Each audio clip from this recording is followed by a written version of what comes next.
see my victory.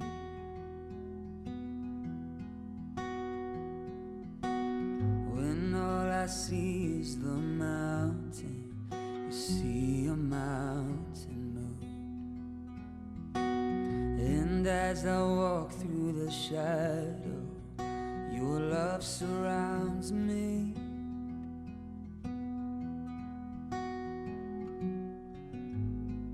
There's nothing to fear now, for I am safe with you.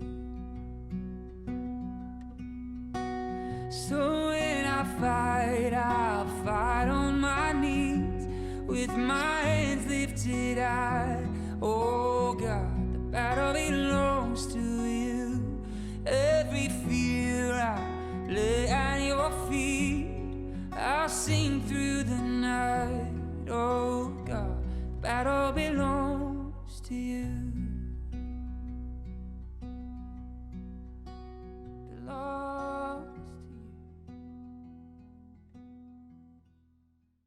Shalom saudaraku semuanya, apa kabar? Kiranya kita semua dalam keadaan baik dan penuh dengan sukacita. Kita akan memulai ibadah online kita pada pagi hari ini tanggal 24 Oktober 2021. Sebelum kita akan memulai ibadah kita akan memulainya dalam doa. Tuhan Yesus, Bapa yang baik, terima kasih Tuhan atas penyertaan Tuhan dan kasih setia Tuhan dalam setiap kehidupan kami Bapa. Tuhan, sekarang kami akan memulai ibadah kami pada pagi hari ini Tuhan. Kiranya ada kasih sukacita dan damai sejahtera yang daripada-Mu Tuhan Yesus yang tinggal dalam setiap hati kami Tuhan. Kami siap Tuhan untuk memulai ibadah kami pada pagi hari ini. Dalam nama Tuhan Yesus kami telah berdoa dan mengucap syukur Tuhan. Haleluya, amin. Sebelumnya kita akan membaca dari Mazmur 119 ayat 38 sampai dengan ayat yang ke-40. Kita akan membacanya secara bersama-sama. 1, 2, iya. Teguhkanlah pada hamba-Mu ini janji-Mu yang berlaku bagi orang yang takut kepadamu. Lalukanlah celaku yang menggetarkan aku, karena hukum-hukum-Mu adalah baik. Sesungguhnya aku rindu kepada titah-titah-Mu, hidupkanlah aku dengan keadilan-Mu. Haleluya.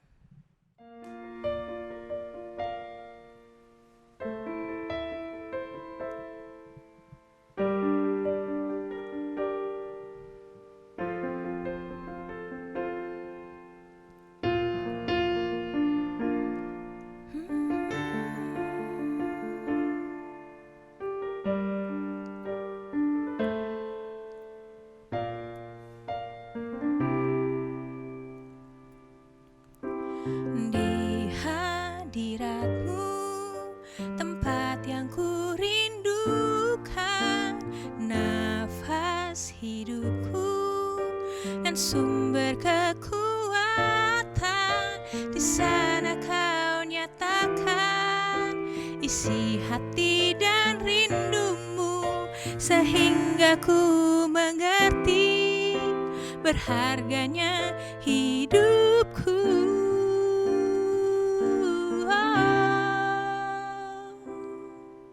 Hadirat-Mu yang membawaku, terima semua janji-Mu, mengubah hidupku menjadi indah.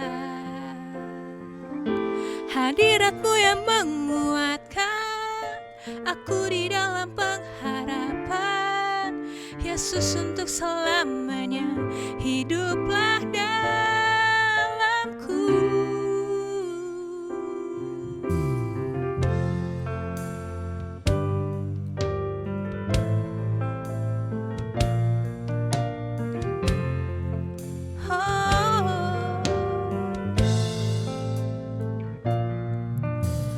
Di hadirat-Mu, tempat yang ku rindukan, nafas hidupku dan sumber kekuatan.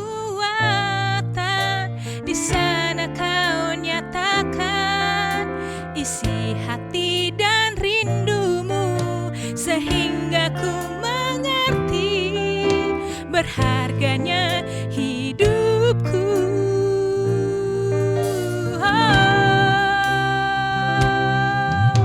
Hadirat-Mu yang membawaku, terima semua janji-Mu, hidupku menjadi indah.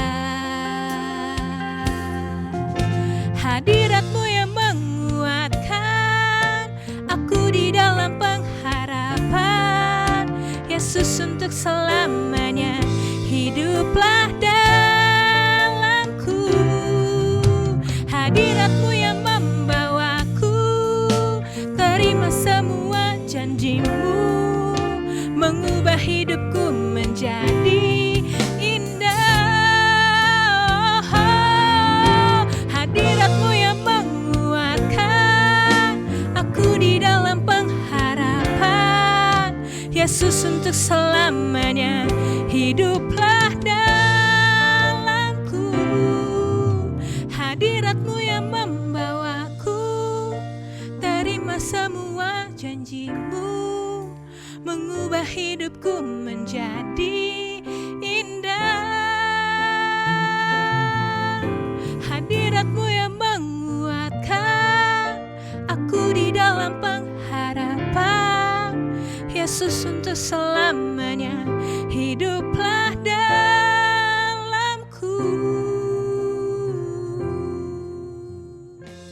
Mari kita bersorak-sorai bagi Tuhan kita. Haleluya.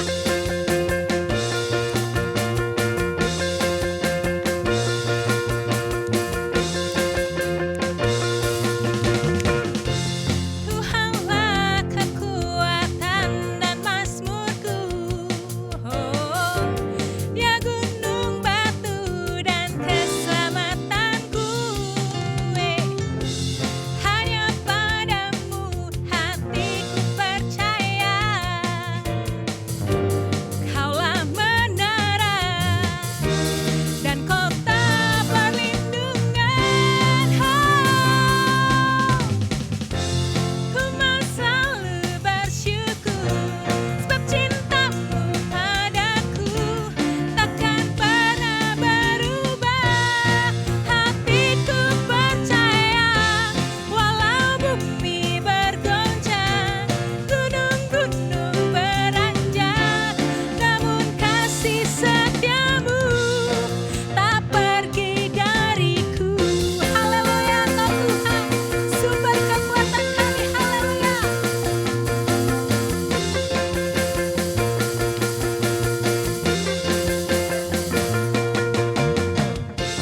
Tuhanlah kekuatan dan mazmurku, Dia gunung batu dan keselamatanku.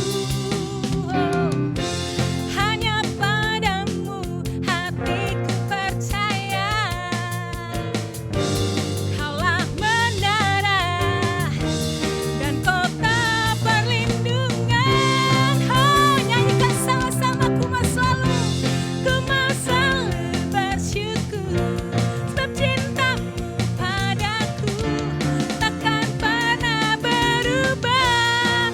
Hatiku percaya walau bumi bergoncang, gunung-gunung beranjak, namun kasih setia-Mu tak pergi dariku. Ku mau selalu bersyukur sebab cinta-Mu padaku takkan pernah berubah. Hatiku percaya walau bumi bergoncang, gunung-gunung beranjak, namun kasih setia-Mu tak pergi. Sekali lagi katakan, ku mau selalu bersyukur sebab cinta-Mu padaku takkan pernah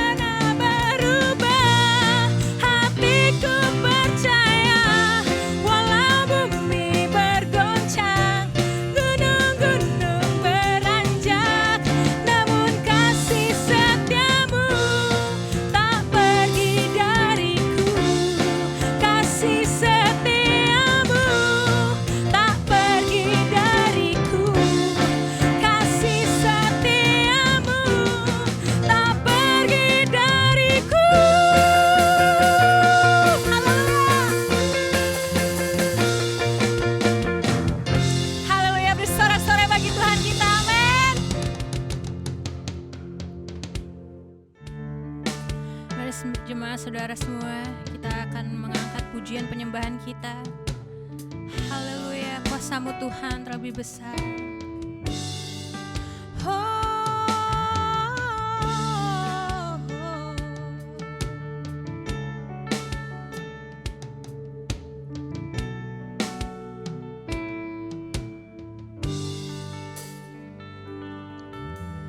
Hanya Kau Tuhan penolongku,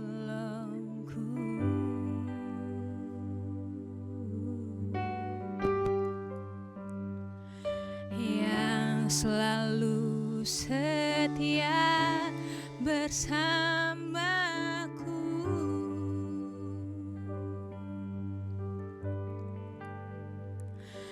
Kasih-Mu yang sanggup mengubah kehidupanku.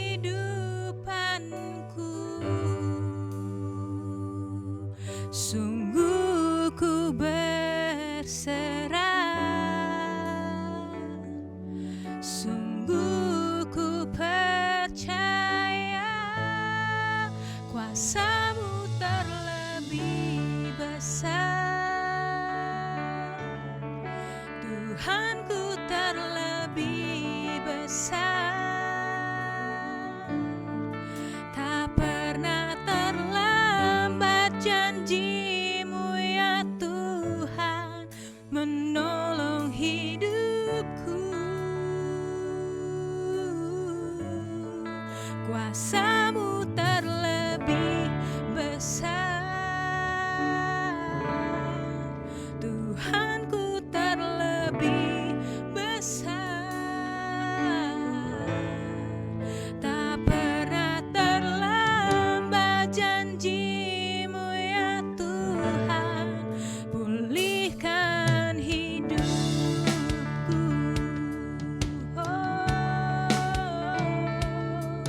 Kau Tuhan penolongku,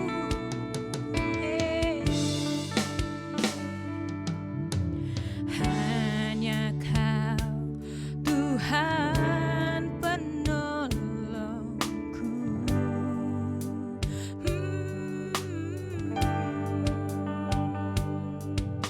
Yang selalu setia bersamaku.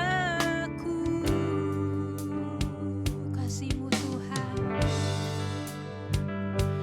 kasih-Mu yang sanggup mengubah kehidupanku.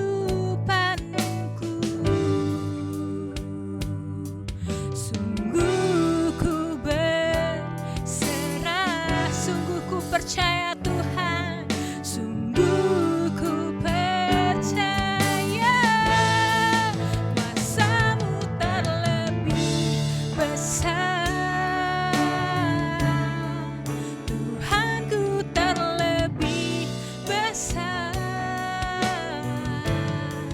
tak pernah terlambat janji-Mu ya Tuhan menolong hidupku. Kuasa-Mu terlebih besar, Tuhanku terlebih besar, tak pernah terlambat janji-Mu ya Tuhan pulihkan hidupku. Ku percaya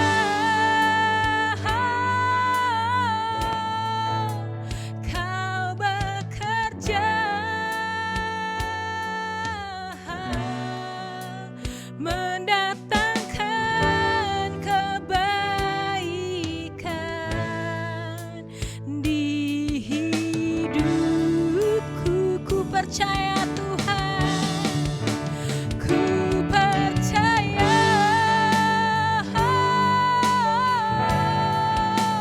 Kau bekerja mendatangkan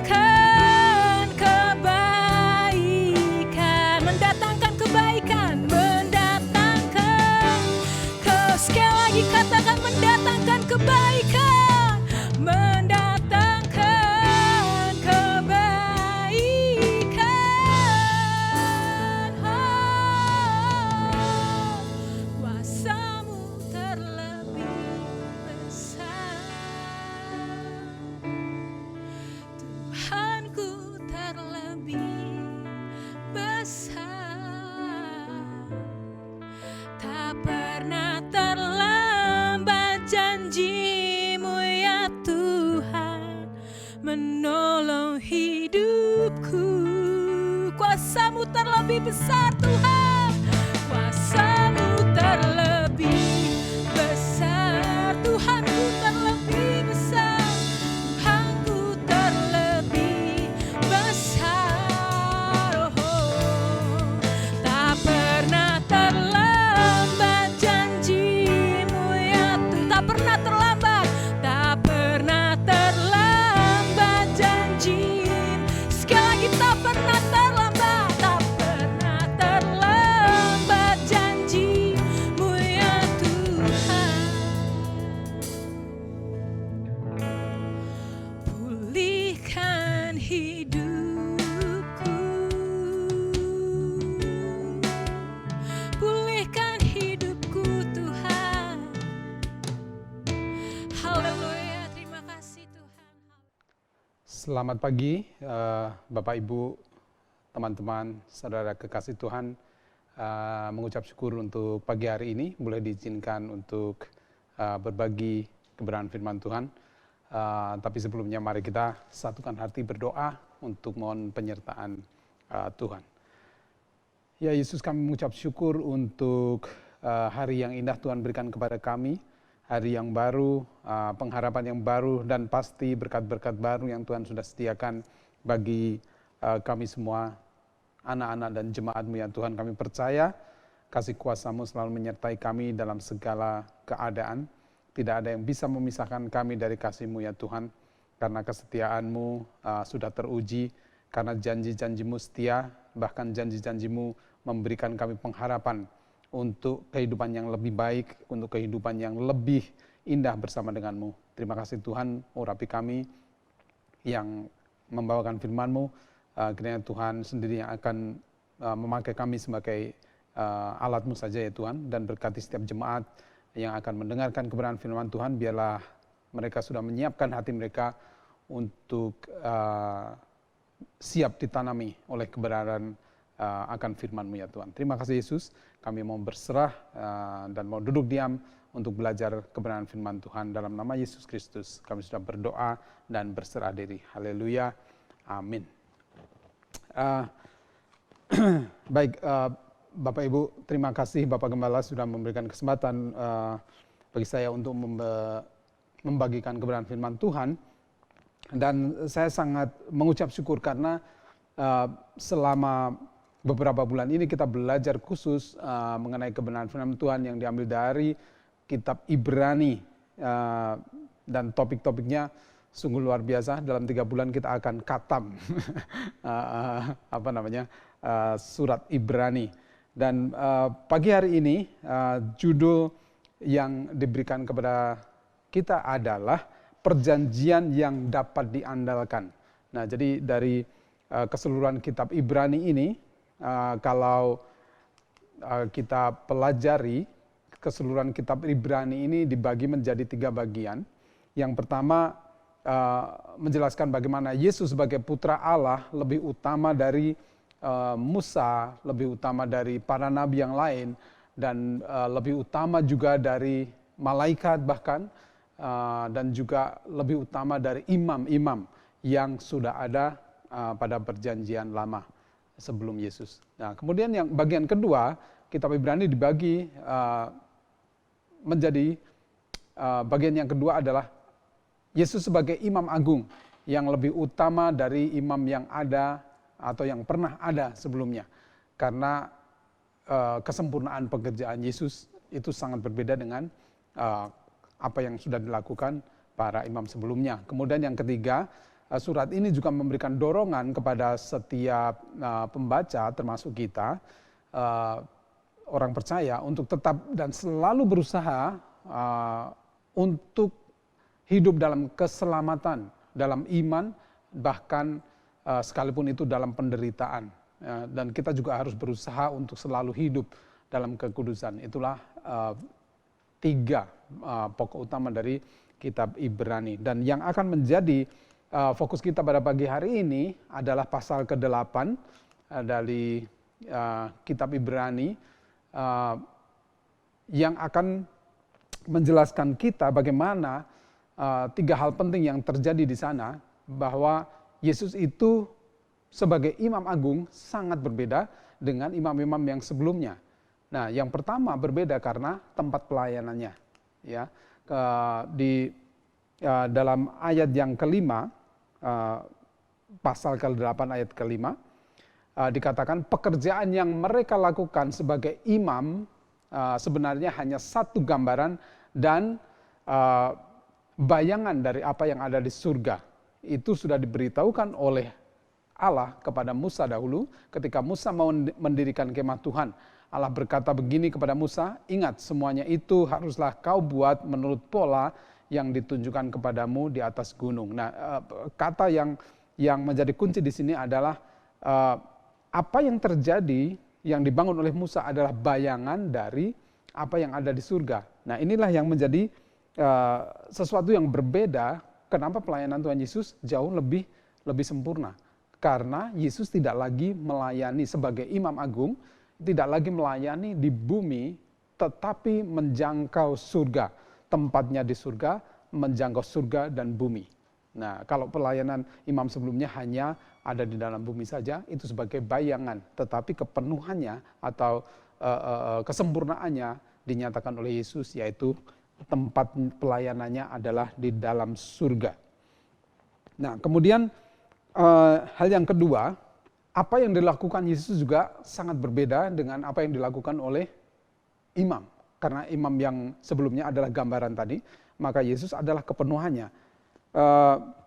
Di ayat yang ketiga dikatakan, setiap imam agung diangkat untuk mempersembahkan korban atau persembahan kepada Allah. Begitu jugalah imam agung kita, ia harus mempunyai sesuatu untuk dipersembahkan.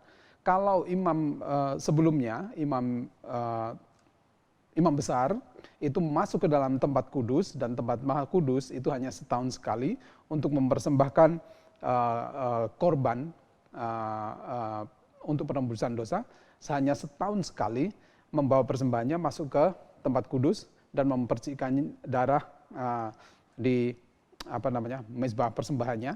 Tetapi yang dilakukan Yesus itu sangat berbeda. Karena apa? Yesus membawa korbannya itu bukan korban binatang. Kalau di perjanjian lama hanya korban binatang yang dipilih, binatang yang bagus, yang tidak bercacat, tidak bercela, untuk menggambarkan kekudusan dari korban itu supaya layak menebus dosa orang yang membawa korban tersebut. Nah, ini Yesus membawa korbannya sendiri, yaitu tubuh dan darahnya sendiri, masuk ke tempat maha kudus di hadapan Allah, membawa atau membersihkan darahnya sendiri. Dan semua kita tahu bahwa Yesus itu adalah kudus. Ya, dia tidak berbuat dosa, sehingga apa yang dipersembahkan adalah kudus dan layak untuk menebus dosa manusia. Kenapa layak? Karena Yesus sendiri yang turun sebagai manusia. Jadi setan tidak akan mengatakan, kenapa korbannya binatang sementara yang ditebus manusia? Dia tidak lagi mengatakan begitu. Karena apa? Karena persembahannya yang dibawa Yesus adalah tubuh dan darahnya sendiri sebagai manusia yang kudus. Oleh karena itu penebusannya kudus untuk manusia. Nah, kemudian apa hubungan hal ini dengan tema yang akan kita bahas, yaitu mengenai perjanjian yang dapat diandalkan. Ternyata ada satu lagi tugas pelayanan Tuhan Yesus yang berbeda dengan imam yang sebelumnya, yaitu sebagai perantara perjanjian yang lebih mulia. Nah, ini menjadi sangat menarik karena imam-imam sebelumnya tidak melakukan hal ini. Di ayat yang ke-6, pasal ke-8, ayat yang ke-6 dikatakan, tetapi sekarang Yesus mendapat tugas imam yang jauh lebih mulia daripada apa yang dikerjakan imam-imam itu. Sebab perjanjian yang diadakannya antara Allah dan manusia adalah perjanjian yang lebih baik. Karena berdasarkan janji untuk hal-hal yang lebih baik. Nah, jadi Yesus menjadi perantara, bukan hanya imam yang mempersembahkan korban, tapi dia bertugas atau bertanggung jawab sebagai perantara perjanjian yang baru yang lebih baik.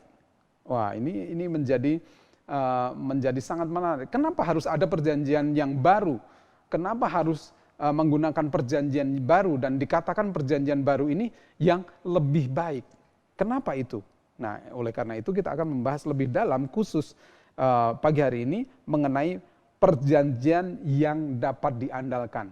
Nah, tapi sebelumnya kita akan membaca ayat yang ke-7. Andai kata tidak ada kekurangan pada perjanjian yang pertama, maka tidak perlu diadakan perjanjian yang kedua. Nah, ini berarti Yesus harus membawa perjanjian yang kedua. Karena apa? Ayat 7 dikatakan, andai kata tidak ada kekurangan pada perjanjian yang pertama. Artinya perjanjian yang pertama sudah, apakah itu kesalahan? Tidak. Tapi ada yang lebih baik karena ada kondisi-kondisi tertentu yang harus diperbaiki. Nah, apakah itu? Kita akan belajar sebentar lagi. Kemudian kita akan membandingkan dulu perjanjian yang pertama dan kedua itu bedanya apa, ya. Kalau perjanjian yang pertama kita akan membaca dalam Ibrani 8 ayat 7 tadi. Andai kata tidak ada kekurangan pada perjanjian yang pertama, maka tidak perlu diadakan perjanjian yang kedua. Artinya perjanjian pertama ini ada sesuatu yang tidak beres.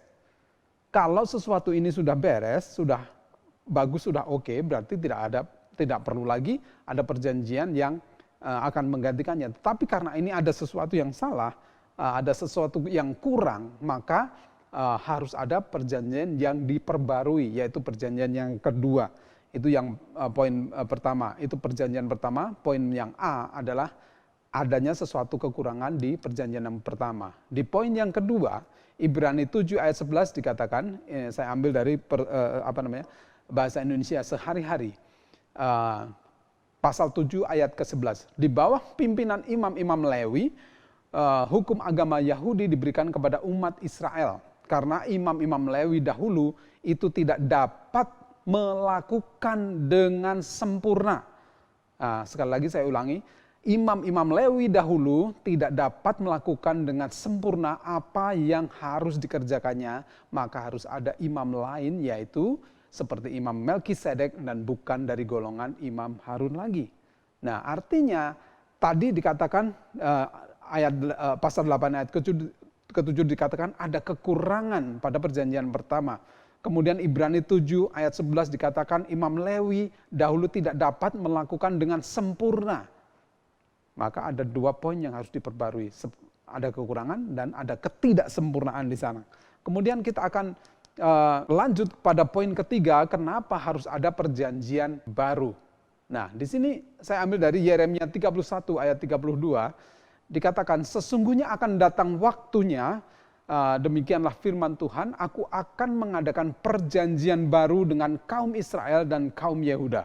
Bukan seperti perjanjian yang telah kuadakan dengan nenek moyang mereka pada waktu aku memegang tangan mereka, membawa mereka keluar dari tanah Mesir. Perjanjianku itu telah mereka ingkari meskipun aku menjadi Tuan yang berkuasa atas mereka. Demikianlah firman Tuhan. Artinya di sini harus dilakukan karena sudah dinubuatkan, maka harus dilakukan. Aku akan mengadakan perjanjian baru, itu janji Tuhan. Itu sudah dinubuatkan pada zaman Yeremia. Aku akan mengadakan perjanjian. Nanti kita akan mengulang Yeremia ini ke pembahasan berikutnya. Karena apa? Perjanjianku itu telah mereka ingkari. Nah, orang-orang Israel ternyata sudah mengingkari apa yang sudah dijanjikan oleh Tuhan. Tadi yang pertama ada kekurangan. Poin kedua adalah imam-imam tidak melakukan apa yang menjadi tugasnya dengan sempurna. Di sini dikatakan bahwa Tuhan sendiri yang mengatakan atau bernubuat bahwa akan mengadakan perjanjian baru. Artinya hal ini tidak bisa tidak. Artinya tidak ada pilihan bahwa Tuhan sudah menentukan akan ada perjanjian baru, maka itu akan dilaksanakan. Kemudian kita akan melihat perjanjian kedua. Perjanjian kedua ini apa? Perjanjian pertama ada kekurangan tadi, ya, ada sesuatu yang tidak sempurna. Kemudian sudah diingkari, perjanjian ini sudah diingkari. Sebelum masuk ke poin kedua, kita akan melihat contoh kenapa perjanjian yang pertama itu menjadi tanda kutip tidak baik lagi. Karena ternyata apa yang dilakukan oleh imam-imam itu benar-benar tidak sempurna. Ya, kita melihat contoh Nabi atau Imam Eli, ya. Imam Eli itu kedua anaknya melakukan sesuatu yang sangat yang sangat tidak layak, ya, yang sangat memalukan, yang sangat menyakiti hati Tuhan. Karena apa? Karena korban yang seharusnya diperuntukkan untuk persembahan bagi Tuhan ternyata diambil oleh mereka sendiri. Mereka sudah gila jabatan sehingga mereka bisa menyuruh orang Israel untuk melakukan ini, melakukan itu, sekalipun itu tidak sesuai dengan apa yang diperintahkan Tuhan.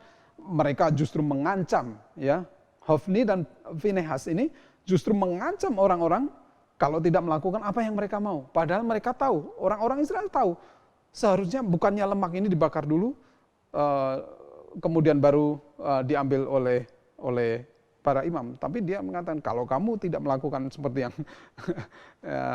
yang dia katakan, maka mereka tidak mau melayani orang Israel lagi. Nah, jadi Nabi Eli ini salah satu contoh ketidaksempurnaan imam pada waktu itu, sehingga ini perlu dilakukan satu pembaruan, ya.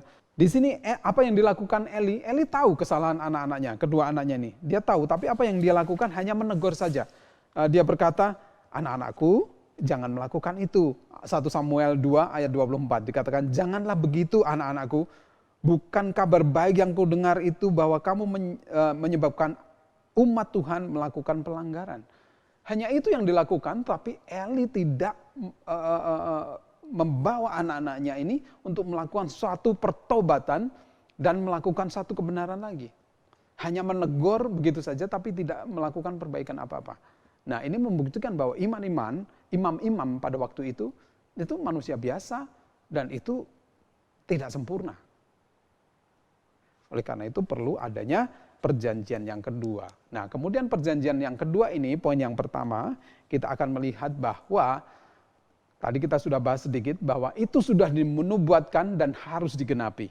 Ya, dari Yeremia 31 ayat yang ke-33, ya, tetapi beginilah perjanjian yang kuadakan dengan kaum Israel sesudah waktu itu, demikianlah firman Tuhan, aku akan menaruh Tauratku dalam batin mereka dan menuliskannya dalam hati mereka, maka aku akan menjadi Allah mereka dan mereka akan menjadi umatku. Nah, ini ayat ke-33 ini akan mengarah kepada pemenuhan nubuat yang Tuhan sudah tentukan tadi di Yeremia 31 ayat 31 yang mengatakan akan ada waktunya firman Tuhan, demikian firman Tuhan, aku akan mengadakan perjanjian baru dengan kaum Israel dan kaum Yehuda. Perjanjian seperti apa? Yaitu perjanjian yang dikatakan bahwa aku akan menaruh Tauratku dalam batin mereka dan menuliskannya dalam hati mereka, maka aku menjadi Allah mereka dan mereka menjadi umat-umatku. Itu janji waktu masih di dalam perjanjian lama. Tapi dalam perjanjian baru akan lebih jelas lagi bagaimana sih penyertaan Tuhan, ya, bagaimana Allah menjadi Tuhan bagi orang-orang percaya, bagi orang-orang Israel pada waktu itu dan menggambarkan kita sebagai orang-orang percaya pada masa kini. Kemudian ayat ke-34 dikatakan, dan tidak usah lagi aku mengajar sesamanya atau mengajar saudaranya dengan mengatakan kenalilah Tuhan. Sebab mereka semua besar kecil akan mengenal aku, demikianlah firman Tuhan. Ya, sebab aku akan mengampuni kesalahan mereka dan tidak lagi mengingat dosa mereka. Nah, ini janji Tuhan yang akan digenapi dalam kehidupan Yesus. Pada waktu perjanjian lama, hal ini masih sebagai bayangan. Tapi dalam perjanjian baru kita akan melihat dengan sangat jelas lagi. Apa yang dimaksud Tuhan mengatakan aku akan mengampuni kesalahan mereka dan tidak lagi mengingat dosa mereka. Itu poin yang pertama. Sudah dinubuatkan dan harus digenapi. Itu poin yang pertama dari perjanjian yang kedua. Kemudian poin yang kedua dari perjanjian yang kedua, poin yang kedua adalah umat Allah melakukan kesalahan. Nah, jadi harus ada yang diluruskan. Di Ibrani 8 ayat 8, tadi sudah disinggung sedikit, tetapi Allah sudah menemukan kesalahan pada umatnya, sehingga Allah berkata, ingat akan datang waktunya, ini seperti apa yang dikatakan dalam Yeremia 31 tadi, ingat akan datang waktunya aku akan mengadakan perjanjian yang baru dengan bangsa Israel dan bangsa Yehuda. Karena apa? Karena Allah menemukan kesalahan yang dilakukan umatnya. Hal ini berlaku untuk kita juga. Kalau Allah menemukan ada sesuatu yang salah dalam diri kita, orang-orang yang percaya, maka Allah akan melakukan sesuatu. Itu sudah menjadi konsekuensi, ya. Pada saat kita menemukan kesalahan pada anak-anak kita, maka kita harus melakukan sesuatu untuk memperbaikinya. Kalau kita membiarkan, artinya kita membiarkan anak kita semakin jatuh dalam dosa, semakin jatuh dalam kesalahan, dan akan lebih sulit untuk bangkit. Nah, tapi kalau kita melakukan koreksi, maka akan ada sesuatu yang terjadi untuk melakukan kebaikan. Bapak Ibu nanti bisa membaca di rumah ya, membaca di Yeremia 31 ayat 31 sampai 34 dan juga Ibrani 8 ayat 8 sampai 11. Itu intinya sama, tapi ada beberapa hal yang sedikit berbeda ya. Kalau kita mendalami lebih lagi. Nah, kemudian pertanyaan berikutnya, kapan perjanjian pertama digantikan dengan perjanjian kedua? Kapan hal itu mulai dilakukan atau mulai terjadi, itu kapan? Ya, kita akan membaca dari 2 Korintus 5 ayat 17, itu mengatakan, jadi siapa yang ada di dalam Kristus, ia adalah ciptaan baru, yang lama sudah berlalu, sesungguhnya yang baru sudah datang. Nah, pertanyaan kapan perjanjian lama digantikan dengan perjanjian baru, yaitu pada saat Yesus sudah mulai melayani di muka bumi. Artinya bukan berarti Yesus tidak melayani sebelumnya, karena Allah, kita tahu kita Allah Tritunggal ya. Tapi Yesus dalam wujud manusia itu melayani di muka bumi pada saat dia dilahirkan, kemudian pada saat dia sudah dewasa dia melakukan pelayanan di Galilea. Nah, itulah pada saat perjanjian mulai terjadi. Jadi siapa yang ada dalam Kristus, ia adalah ciptaan baru, yang lama sudah berlalu, sesungguhnya yang baru sudah datang. Jadi pada saat kita ini mengakui dan percaya bahwa Yesus adalah Allah dan Juru Selamat kita, maka kita ini menjadi ciptaan baru. Itulah nanti akan janji perjanjian yang baru itu akan terjadi dalam kehidupan kita. Lalu pertanyaan berikutnya, bagaimana kita membedakan perjanjian yang pertama dan yang kedua? Setelah kita tahu kapan perjanjian yang kedua itu terjadi, yaitu pada saat kita mengenal atau percaya kepada Yesus, lalu pertanyaan berikutnya adalah bagaimana kita membedakan bahwa kita ini hidup dalam perjanjian yang kedua. Nah, ini menjadi penting. Kita akan sedikit melihat ya dari kitab Keluaran dan membandingkan dengan tadi 2 Korintus yang kita sudah baca. Kita akan melihat perbedaan adanya satu kedekatan hubungan yang berbeda dari kedua ayat ini. Kita akan membaca ayat yang pertama dulu, yaitu Keluaran 19 ayat yang kelima.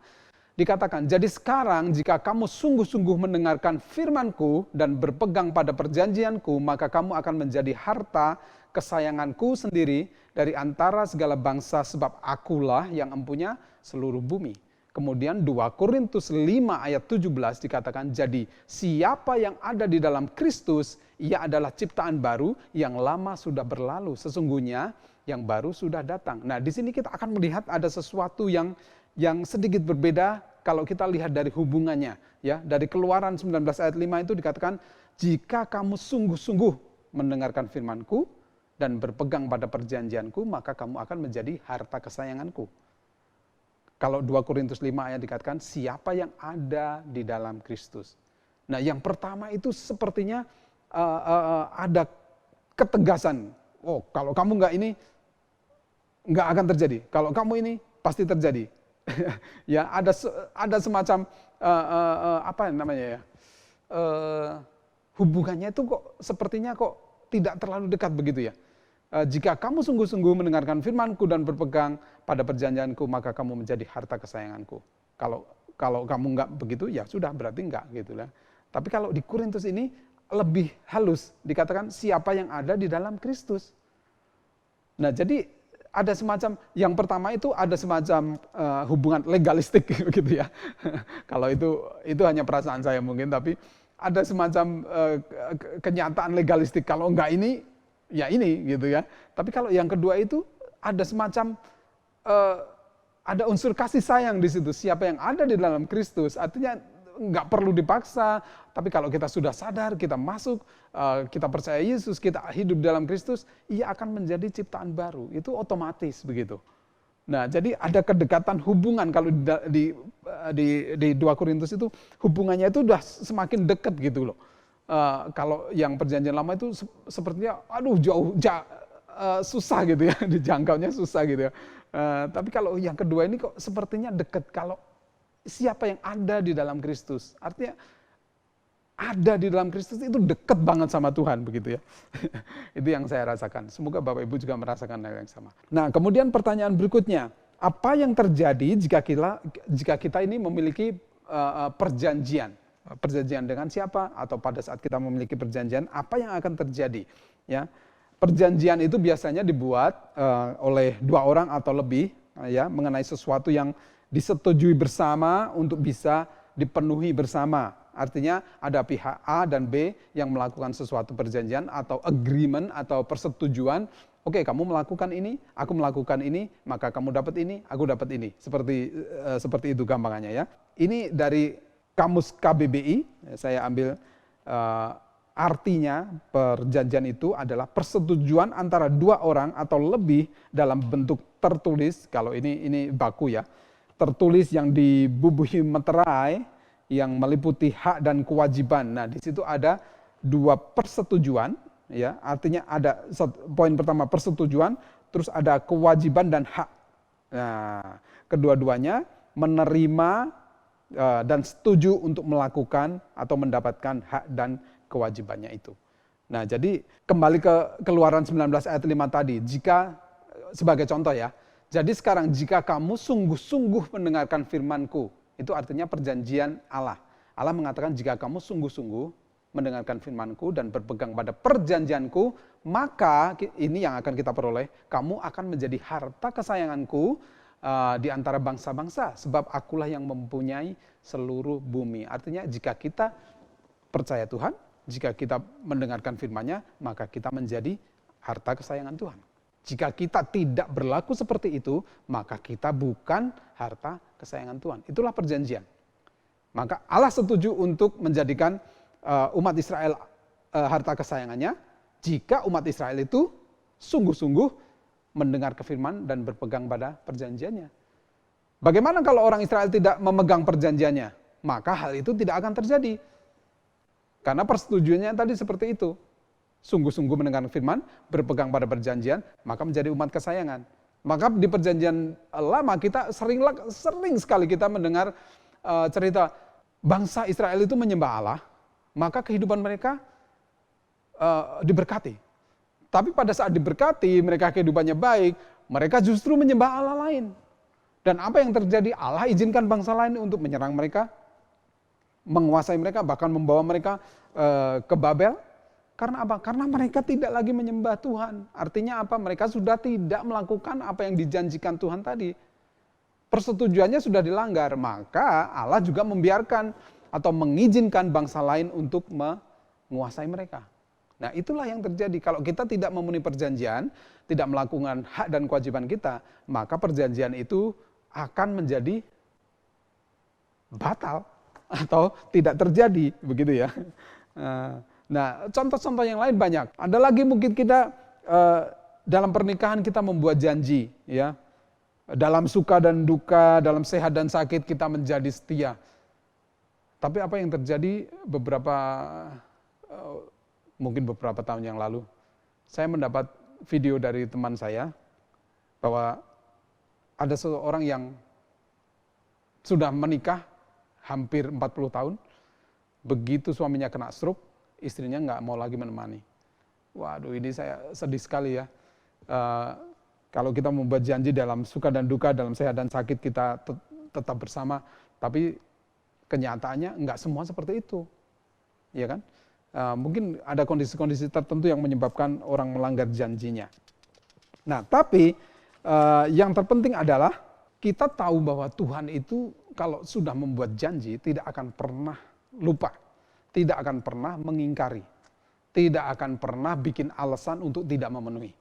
Kalau Tuhan sudah membuat janji, maka Dia akan memenuhinya. Nah, itu yang kadang-kadang kita lupa.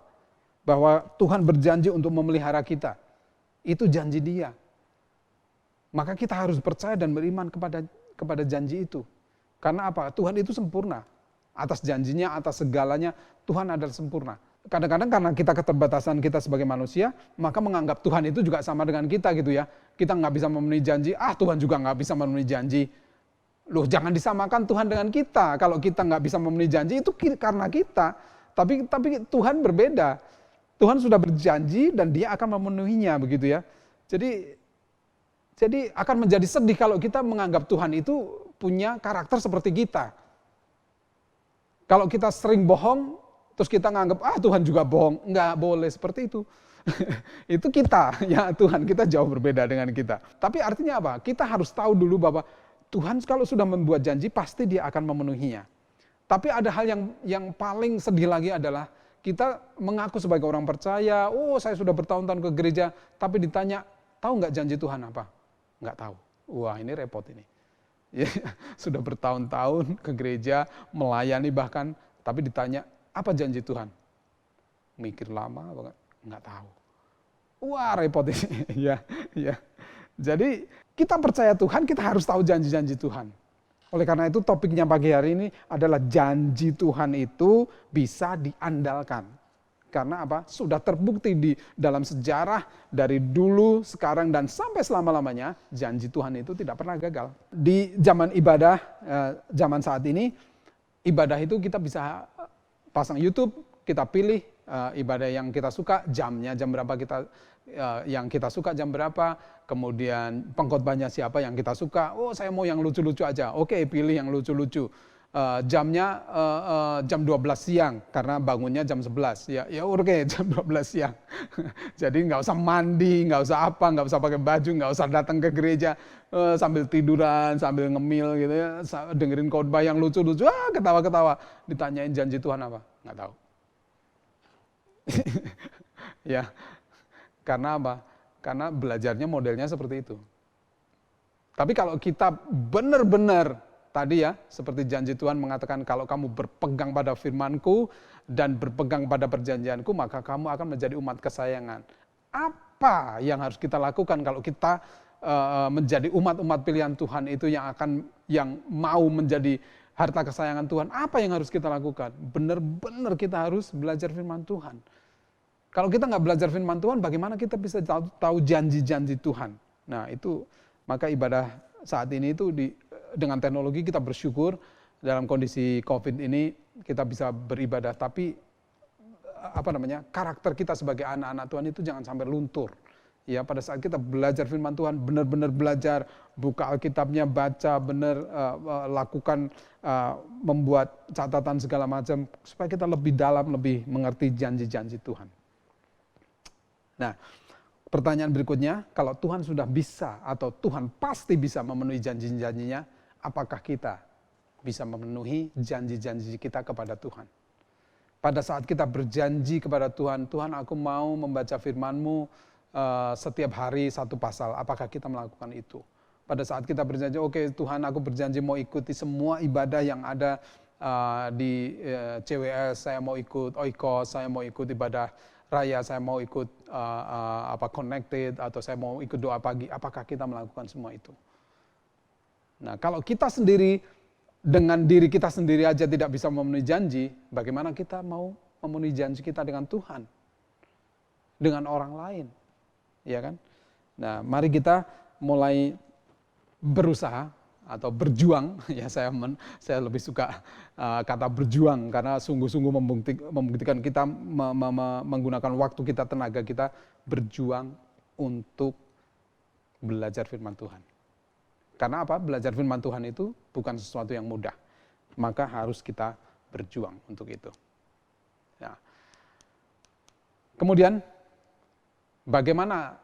Saya ulang lagi pertanyaan, bagaimana kita bisa mengerti janji-janji Allah? Tidak ada jalan lain Yaitu selain kita belajar akan kebenaran firman Tuhan. Karena apa? Karena kebenaran firman Tuhan itu sudah memuat janji-janji Tuhan.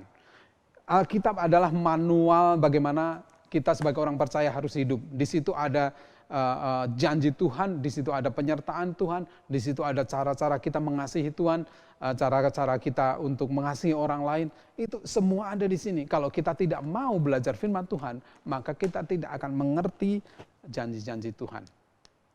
Nah, dari Ibrani 4 ayat 16 dikatakan, sebab itu marilah kita dengan penuh keberanian menghampiri tahta kasih karunia supaya kita menerima rahmat dan menemukan kasih karunia untuk mendapat pertolongan kita pada waktunya. Saat ini banyak sekali orang yang frustasi karena kondisi COVID ini nggak beres-beres gitu ya. Aduh Tuhan, kapan ini selesai, kapan ini selesai.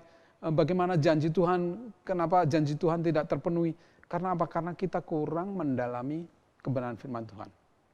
Kalau kita mendalami firman Tuhan, ayat Ibrani 4 ayat 16 ini dikatakan, marilah kita dengan penuh keberanian menghampiri tahta kasih karunia Tuhan.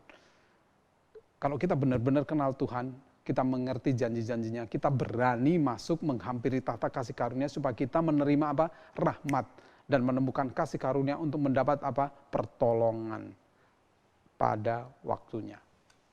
Maka pada saat kita belajar firman Tuhan sungguh-sungguh, tenggelam dalam firman Tuhan, maka kita tidak akan mengeluh. Sekalipun kondisi berat, kondisi susah, sesusah apapun, maka kita akan menantikan pertolongan Tuhan.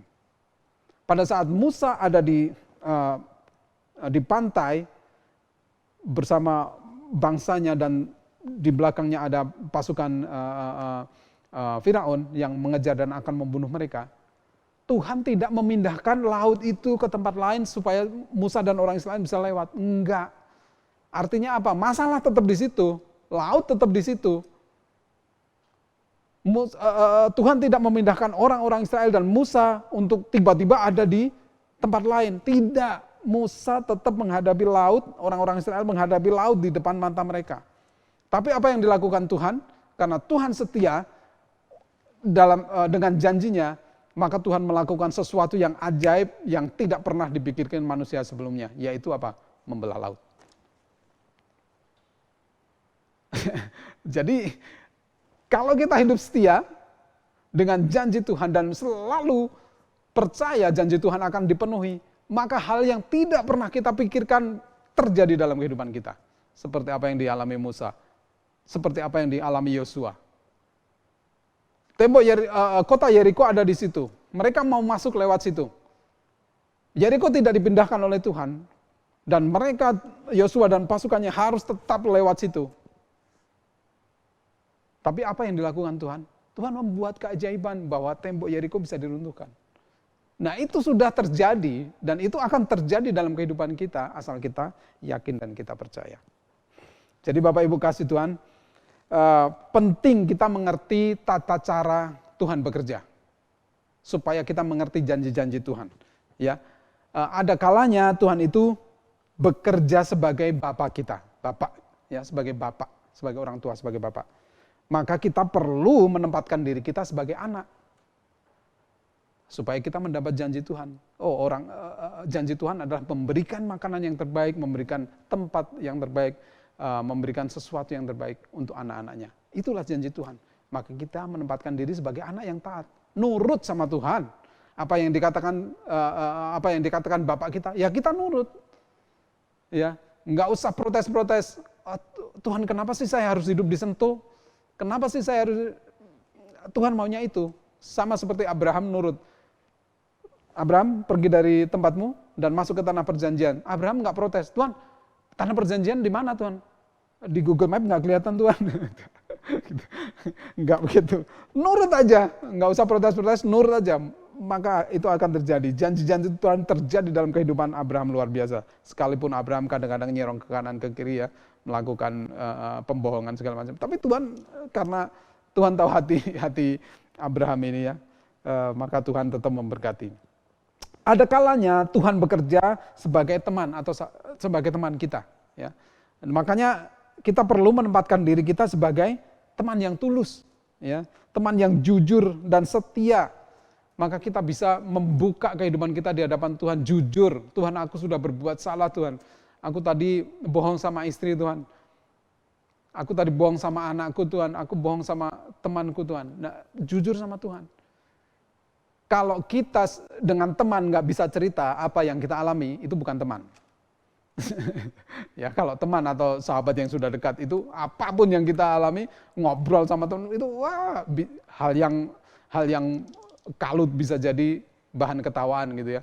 Itu teman. Ya. Nah, kalau Tuhan itu bekerja sebagai teman kita, tempatkan kita sebagai teman yang tulus, sebagai sahabat yang baik, yang setia. Kemudian ada kalanya Tuhan itu bekerja sebagai raja. Wah, ini kita harus hati-hati. Sebagai raja kita harus benar-benar hormat, ya, takut. Artinya kita menghormati Tuhan. Karena dia adalah raja juga. Maka kita harus bisa menempatkan diri sebagai rakyat atau pengikut Tuhan yang baik. Nurut sama undang-undang yang ada, ya, pakai baju yang bagus kalau ibadah, mandi ya. Kalau ibadah jangan sambil ngemil atau makan, ya, bahkan sambil masak. Aduh, ibu-ibu jangan ya. Dengerin khotbah sambil masak, nanti keasinan. Terus disalahin Tuhan, aduh Tuhan saya lagi masak kok, kenapa sih ada khotbah lu Tuhan yang disalahin. Ya. Tempatkan, karena Tuhan itu raja, tempatkan diri kita ini sebagai warga yang baik. Kemudian ada kalanya Tuhan itu bekerja sebagai sahabat yang luar biasa. Sahabat yang baik yang rela mengorbankan dirinya. Nah, tempatkan diri kita juga sebagai sahabat Yesus yang mau berkorban untuk Dia. Apakah kita berkorban harus mengorbankan diri kita? Enggak, kita enggak mungkin bisa mengorbankan diri kita supaya menjadi sahabat Kristus, enggak bisa. Yang bisa kita lakukan adalah kita memberikan persembahan kehidupan kita ini sebagai korban dupa yang harum di hadapan Tuhan. Dengan cara apa? Dengan melakukan hal-hal yang baik di mata Tuhan, menyenangkan hati Tuhan. Salah satunya adalah belajar firman. Ya. Nah, inilah Bapak Ibu, hal yang penting. Kita sudah belajar tentang perjanjian Allah. Ya. Kenapa perjanjian yang lama harus digantikan yang baru? Ada 3 poin tadi. Ya. Semoga masih ingat. Bapak Ibu bisa dicatat. Ya. Kenapa perjanjian yang lama harus digantikan yang baru? Karena yang baru jauh lebih sempurna. Dilakukan oleh siapa? Oleh Yesus sendiri. Ya, sebagai imam agung yang menggantikan imam-imam yang lama. Nah, jadi perjanjian Allah yang dapat kita andalkan itu sudah terbukti dan tidak perlu diragukan lagi bahwa janji Allah selalu menyertai orang-orang yang percaya dan setia kepadanya. Kemudian sekarang pilihan ada di tangan kita, apakah kita ini memiliki kesetiaan, menepati janji-janji yang kita sudah buat di hadapan Allah. Kalau belum, mulai dari sekarang kita harus berubah. Marilah kita mulai berjuang untuk menjadi anak Allah yang setia, menepati janji-janji kita kepada Tuhan, karena Tuhan janjinya dapat diandalkan. Semoga kita juga memiliki karakter seperti Kristus, bahwa janji kita kepada Tuhan juga bisa diandalkan. Janji kita kepada anak-anak kita bisa diandalkan. Janji kita kepada istri kita bisa diandalkan. Janji kita kepada jemaat kita bisa diandalkan. Itu harus diperjuangkan. Tidak akan bisa terjadi begitu saja. Kiranya Roh Kudus menolong kita, memampukan kita melihat janji Allah, dan kita sebagai umatnya dapat memenuhi tanggung jawab yang Tuhan sudah berikan kepada kita, sehingga janji Allah yang dapat diandalkan itu bisa terjadi dalam kehidupan kita, dan kita pun bisa memenuhi tanggung jawab kita sebagai anak-anak Allah yang akan menerima janji-janji Allah. Mari kita akan tutup dengan doa untuk memohon pertolongan Tuhan bisa melakukan apa yang kita sudah pelajari pada pagi hari. Terima kasih Tuhan Yesus untuk firman-Mu yang mengatakan bahwa janji-Mu ya dan amin, bahwa janji-Mu bisa diandalkan, sudah terbukti dari orang-orang pilihan Tuhan, bagaimana janji-Mu itu selalu dipenuhi dalam kehidupan mereka Tuhan. Dan kami percaya setiap janji yang Tuhan sudah berikan itu akan terjadi dalam kehidupan kami. Pada saat kami juga setia untuk untuk memenuhi setiap janji-janji yang sudah kami buat ya Tuhan. Sekarang kami tahu bagaimana Yesus adalah janji Allah yang bisa diandalkan. Karena Yesus sudah menepati tanggung jawabnya sebagai imam besar yang membawa korban yang kudus, yaitu tubuh dan darahnya di hadapan Tuhan, sehingga dia menjadi perantara bagi kita untuk bisa masuk dalam hadirat Tuhan, menjadi jaminan bagi kita untuk masuk ke dalam kerajaan surga bersama dengan-Mu ya Tuhan. Oleh karena itu Tuhan, ajar kami untuk bisa setia seperti Tuhan Yesus setia kepadamu. Ajar kami untuk setia kepada janji-janji seperti Tuhan Yesus juga setia kepada kami Tuhan. Terima kasih Yesus, kami mohon pertolongan Roh Kudus-Mu untuk mengurapi setiap kami semua, untuk memimpin dan menjaga langkah kami, untuk supaya kami bisa dari hari ke hari lebih serupa dengan Kristus. Terima kasih Tuhan untuk janji-janji-Mu, dan kami percaya janji-Mu bisa diandalkan. Terima kasih Yesus, kami mencintai-Mu. Haleluya. Amin. Shalom, Tuhan memberkati.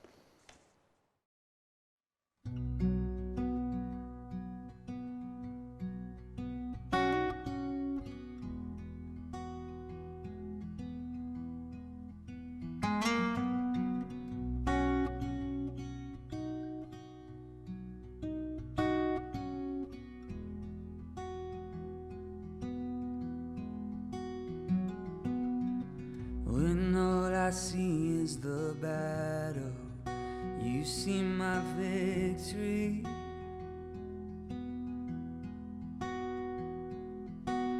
When all I see is the mountain, you see a mountain move. And as I walk through the shadow, your love surrounds me.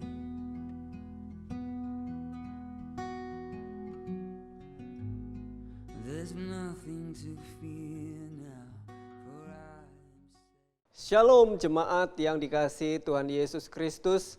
Kita sudah mendengar kebenaran firman Tuhan yang disampaikan oleh Bapak Joshua Agung Nugraha. Kiranya kita semuanya boleh diberkati dan kita tetap hidup di dalam perjanjian. Sebab perjanjian yang Allah berikan itu dapat kita andalkan. Mari kita akan mengakhiri ibadah online pada hari ini dengan doa. Bapa, kami bersyukur buat kesempatan yang Tuhan berikan bagi kami. Kami sudah memuji dan mengagungkan nama Tuhan. Kami sudah belajar kebenaran firman Tuhan. Kiranya Roh Kudus-Mu akan senantiasa menuntun, mengurapi kami. Sehingga setiap kebenaran firman Tuhan yang sudah ditaburkan boleh berakar, bertumbuh dan menghasilkan buah.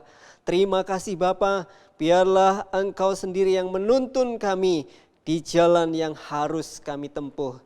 Terima kasih Bapa, saat ini kami bersatu hati, kami berdoa buat seluruh sidang jemaat-Mu, keluarga-keluarga Kristen, keluarga besar GSJ ACW Sentul City. Kiranya Tuhan memberkati setiap anak-anak-Mu ini Tuhan, di dalam berkat damai sejahtera. Kiranya Tuhan membuat segala sesuatu yang mereka kerjakan Tuhan buat berhasil. Tuhan memberkati segala usaha pekerjaan mereka. Kami percaya Engkau senantiasa akan menyertai dan memberkati anak-anak-Mu ini. Mereka yang di dalam kekurangan Tuhan akan mencukupkan segala keperluan mereka. Mereka yang dalam kelemahan Tuhan akan memberikan kekuatan. Yang saat ini berada di dalam sakit penyakit yang ada di dalam tubuh mereka, kami percaya sesungguhnya segala kelemahan kami sudah Engkau tanggung di atas kayu salib. Dan oleh bilur-bilur-Mu Engkau sudah menyembuhkan mereka. Bapa, saat ini kami bersatu hati, kami berdoa buat kota di mana kami berada. Kiranya Engkau memberikan damai, sejahtera, sukacita. Karena kesejahteraan kota ini adalah kesejahteraan kami juga. Kami memberkati Sentul City, perangkat desa, camat, lurah, dan juga bupati yang ada. Kami menyerahkan ke dalam tangan kuat kuasa-Mu. Engkau memberkati mereka semuanya. Dan kami juga memberkati bangsa dan negara kami yang kami kasihi. Kiranya berkat keselamatan yang daripada Engkau akan senantiasa Tuhan curahkan buat bangsa dan negara kami. Curahkanlah hujan keselamatan, curahkanlah hujan pertobatan atas bangsa kami. Dan kami percaya Tuhan akan memakai setiap gereja-gereja Tuhan, memakai seluruh umat Tuhan untuk menjadi berkat bagi orang-orang di sekeliling kami. Sehingga melalui kehidupan kami, mereka boleh mengenal akan Engkau, percaya kepada Engkau, serta menerima Engkau sebagai Tuhan dan Juru Selamat pribadi. Engkau memberkati pemerintahan Bapak Jokowi Dodo dan juga Kiai Haji Ma'ruf Amin. Kami percaya Engkau yang telah memilih, Engkau yang telah memanggil beliau untuk menjadi pemimpin bagi bangsa dan negara kami. Berkatilah dengan hikmat kebijaksanaan di dalam memimpin bangsa kami. Kami berdoa buat setiap anggota-anggota MPR, DPR, seluruh jajaran kabinet yang ada, demikian juga gubernur sampai tingkat RT RW. Engkau memberkati pemerintahan yang ada. Dan kami juga berdoa buat pemerintah di dalam menangani pandemi COVID ini. Satgas COVID, Kau berikan hikmat, kekuatan, pertolongan, perlindungan yang daripada Engkau. Sehingga mereka boleh menyelesaikan masalah pandemi ini dengan baik. Demikian juga masyarakat yang ada di Indonesia ini boleh mengerti dan melakukan 5M ya Bapak. Kami menyerahkan bangsa dan negara kami ini ke dalam tangan kuat kuasa-Mu. Kami percaya Engkau mengasihi bangsa dan negara kami. Terima kasih Bapak. Di akhir ibadah kami menyerahkan kehidupan kami, seluruh aktivitas kami selanjutnya ke dalam tangan kuat kuasa-Mu. Apapun juga yang kami makan, kami minum, ataupun melakukan segala sesuatu yang lainnya, kami melakukan untuk kemuliaan Tuhan. Apapun juga yang kami lakukan, berguna bagi diri kami maupun orang-orang di sekitar kami. Terima kasih Bapa. Mari sidang jemaat Tuhan, kita mengangkat tangan kita. Terimalah berkat yang daripada Allah Bapa. Tuhan akan memberkati engkau.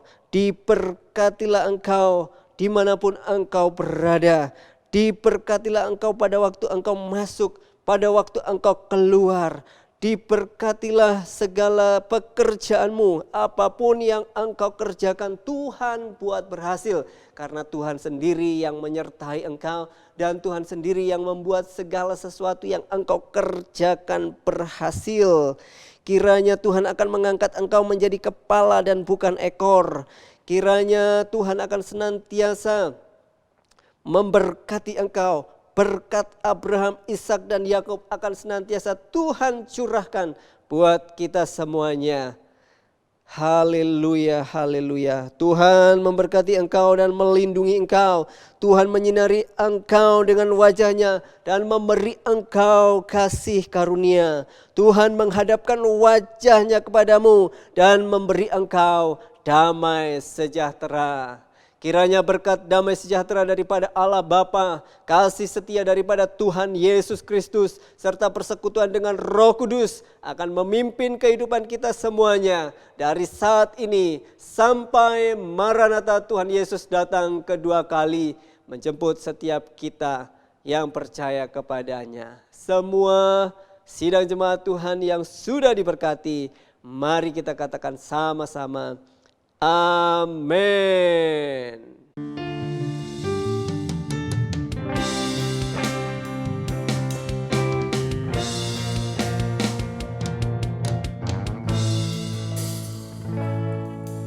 Kiranya Engkau memberkati aku berlimpah-limpah dan memperluas daerah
Ibadah kita telah selesai. Sampai jumpa di ibadah kita minggu depan tanggal 31 Oktober 2021.